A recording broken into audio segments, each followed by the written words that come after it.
Assalamualaikum warahmatullahi wabarakatuh. Hai semua, kembali lagi bersama saya.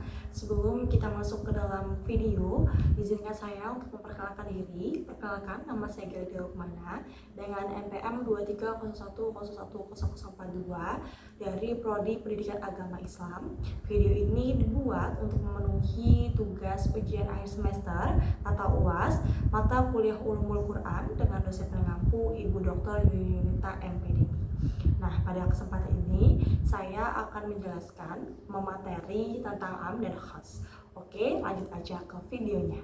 Oke teman-teman, jadi saya akan menjelaskan beberapa materi-materi. Saya kelompokkan menjadi 3 pembahasan. Yang pertama, kita akan membahas mengenai pengertian am dan khas. Yang kedua, kita akan membahas tentang kaidah dan bentuk-bentuk am dan khas. Dan yang ketiga, kita akan membahas mengenai lafaz menunjukkan arti am. Oke, yang pertama ini adalah pengertian dari am. Enaknya kita bicara, am ini artinya umum.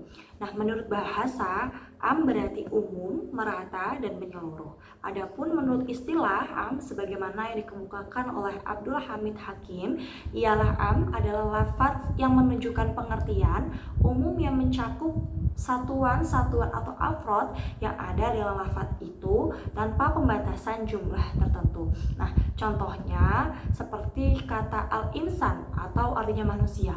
Al-insan ini atau manusia ini artinya umum, global, yang memang tidak ada ketentuannya. Manusia ini bisa berupa laki-laki, perempuan, orang dewasa, anak kecil, bahkan dari manusia yang berakal sampai manusia yang tidak berakal. Am ini merupakan sifat lafaz karena ia menunjukkan untuk semua orang. Jika lafaz hanya menunjukkan seorang, seperti seorang atau bahkan sekelompok orang, itu tidak akan dianggap sebagai lafaz am atau umum. Selain itu, perbedaan antara lafaz am dengan lafaz mutlak, lafaz am ini merupakan lafaz yang mencakup semua satuan sekaligus. Sedangkan lafaz mutlak adalah lafaz yang tidak dapat mencakup semua satuan sekaligus, kecuali sesuatu yang menonjol di antara satuan itu. Selanjutnya, kita akan membahas mengenai lafaz-lafaz yang menunjukkan arti am atau umum. Yang pertama adalah lafaz kulu dan jami'ah. Contohnya pada ayat tersebut yang artinya setiap kesalahan yang menimbulkan bahaya bagi orang lain, maka si pelaku dituntut kewajiban membayar ganti rugi. Nah, jadi orang pada arti tersebut itu artinya umum. Jadi baik itu orang yang laki-laki, perempuan, sudah tua, masih muda, berakal maupun tidak berakal. Yang kedua, contoh pada Quran surah Al-Baqarah ayat 29 yang artinya dialah Allah yang menciptakan segala apa yang ada di bumi untukmu.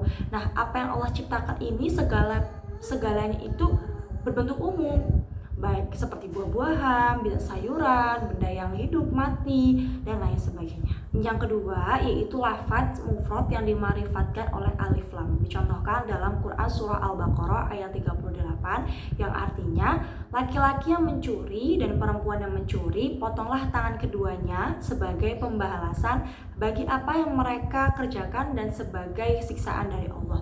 Nah, di sini laki-laki dan perempuan ini maknanya umum. Maksudnya apa? Baik laki-laki yang masih kecil, sudah dewasa, atau perempuan yang kecil atau sudah dewasa. Yang ketiga ada lafaz jamak yang dimakrifatkan oleh alif lam. Dicontohkan dalam Quran surah Al-Baqarah ayat 228 yang artinya dan perempuan-perempuan yang dijatuhi talak, mereka menahan diri untuk menunggu 3 kali kuru.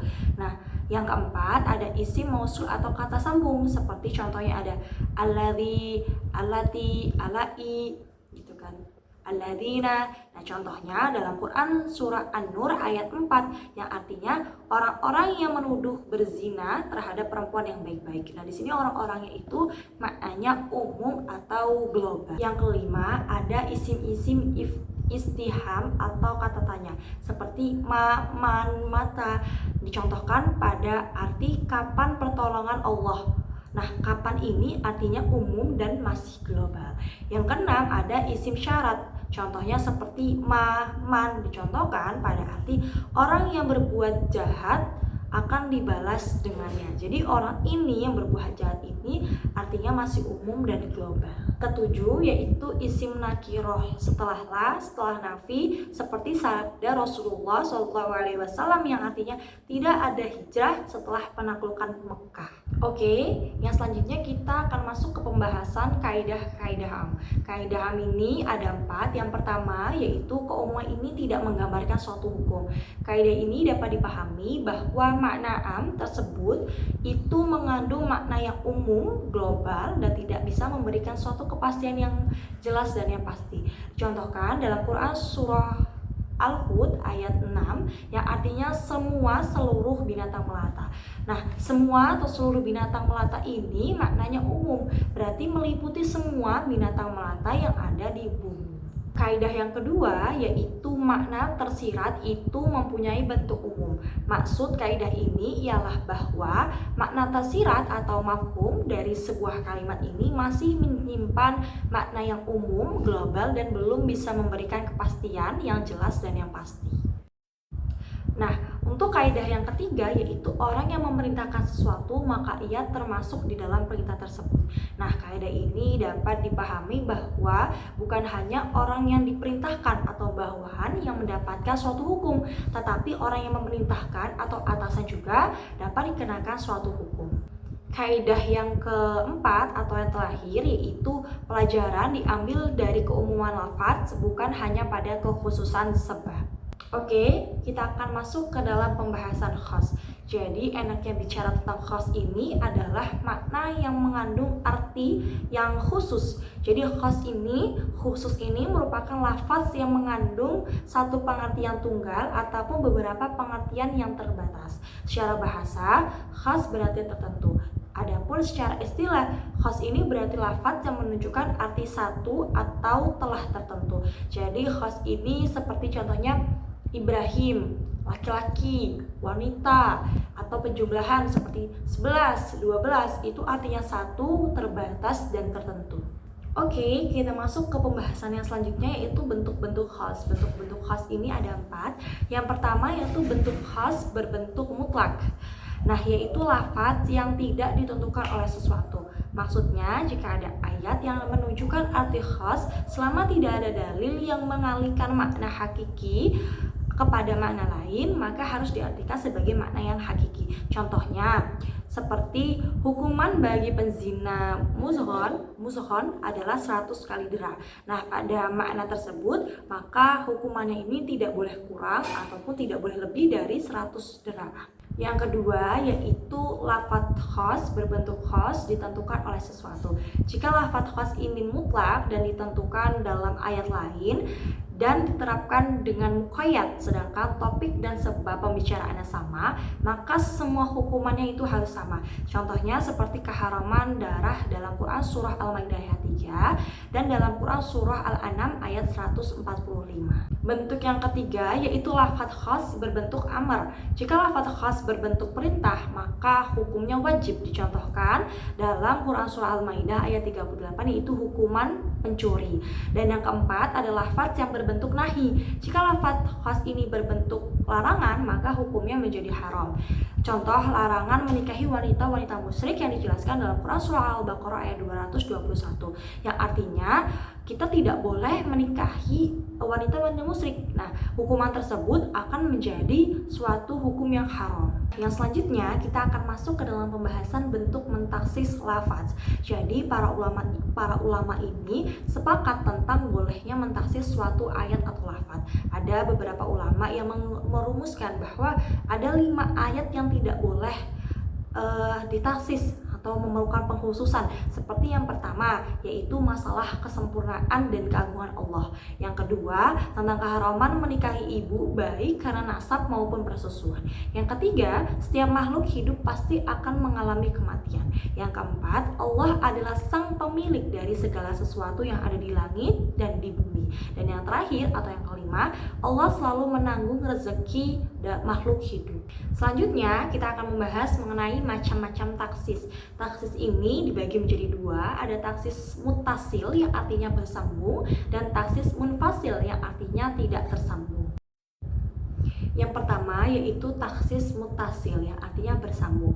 Taksis mutasil ini taksis yang tidak dapat berdiri sendiri, tetapi pengertiannya ini bersambung dari ayat 1 sampai akhir pada satu surat. Nah, contohnya ini satu, ada pengecualian istigna, yang ini dicontohkan dalam firman Allah dalam Quran surah Al-Baqarah ayat 228. Yang kedua, ada syarat, dicontohkan dalam Quran surah An-Nisa ayat 101. Yang ketiga, ada sifat dalam firman Allah Quran surah An-Nisa ayat 23. Yang keempat, ada batas waktu atau tempat atau ghayah dalam Quran surah Al-Maidah ayat 6. Dan yang kelima, ada ba'du minkul, pengganti sebagian dari keseluruhan dalam firman Allah pada Quran surah Al-Imran ayat 97. Yang kedua yaitu taksis munfasil yang artinya berpisah atau terpisah, yaitu taksis yang dapat berdiri sendiri. Maksudnya satu ayat ini ditentukan atau ditaksis pada ayat lain. Nah, contohnya yaitu yang pertama, Al-Quran dikhususkan atau ditaksis dengan Al-Quran. Dicontohkan dalam Quran surah Al-Baqarah ayat 228 yang artinya wanita-wanita yang ditalak hendaklah menahan diri menunggu 3 kali quru. Nah, ayat tersebut ditaksis pada Quran surah At-Talaq ayat 4. Yang kedua, Al-Quran dikhususkan pada hadis.